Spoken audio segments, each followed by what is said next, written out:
Hi everybody, welcome to Bake Me Happy. This week we're going to be making a no-bake twisted rocky road. Alright, for the ingredients we have today, we need 400 grams of marshmallows. I have two 250 gram packets, but I'll just be taking a couple away. I've got a 375 gram pack of dark chocolate, but I just snapped 2 blocks off. We've got a 1/4 cup of butter with some leftover butter for greasing, about 1/2 cup of almonds, and one 250 gram packet of milk arrowroot biscuits. The equipment we will be needing today is a large metal bowl, a small glass bowl, a brownie tin, whatever size you want. I'm just using this adjustable one lined with baking paper, a small chopping board, a knife, and a rubber spatula. The rubber spatula is really important because the marshmallows are going to get sticky and we don't want them to stick. Alright, so our first step is to melt the marshmallows and the butter together. So I'm just going to empty my 2 packets in there, reserving about 100 grams from one of them, just to keep it closer to 400. Then we'll put the butter on top. And we'll put it in the microwave on 30-second bursts and mix it in between. The next important step is to grease our equipment. So the first thing I'm going to do is grease this rubber spatula just with the butter, just run it over across. And we're going to do the same thing with the bowl. So this is my marshmallow mix after 2 30-second bursts and a 15-second burst, and it will obviously depend on your microwave as to how long it's going to take. And I was stirring in between, and you will notice after the first 30 seconds that it already starts to melt. Just need to keep an eye on it to make sure it doesn't burn, but this is the perfect consistency, so we can move on to the next step. Alright, the first component of our filling that we're going to prepare is the chocolate. So I'm going to start by breaking it into all the different separate blocks. Alright, so now that I've got them all broken up, I'm going to cut them into separate pieces. Now, of course, for this, you can use chopped chips if that's what you want to do, or you can have chunkier bits like I'm going to. And then we're just going to put them into the bowl.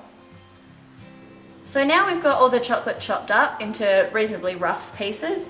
We're going to move on to the almonds. You can use whatever kind of nuts that you want, but I'm just going to use almonds today. Now we have the roughly chopped almonds, we're just going to empty them into the bowl.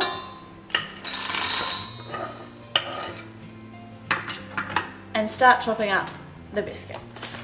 You can use as much or as little as you like of these. Just a quick note on the almonds. I chose to leave the skins on, but you can take them off, it's completely up to you. I just figured that because it's already quite a sweet dish, we're going to not want too much other sweet things, and leaving the skin on will keep it quite bitter. These biscuits are up to you how you want to cut them, how big, how small, it's completely up to you. I'm just going to roughly chop them like this, because you can see that they'll break already. I just reheated the marshmallows again and added the last 100 grams because I decided that for the amount of inside ingredients we have, we probably needed a bit more marshmallow.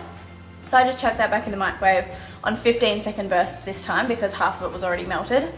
So now what we're going to do is add the marshmallow mixture to the rest of the stuff that we've cut up and put in this bowl, and that's why we've buttered it before, so that not so much of the marshmallow would stick.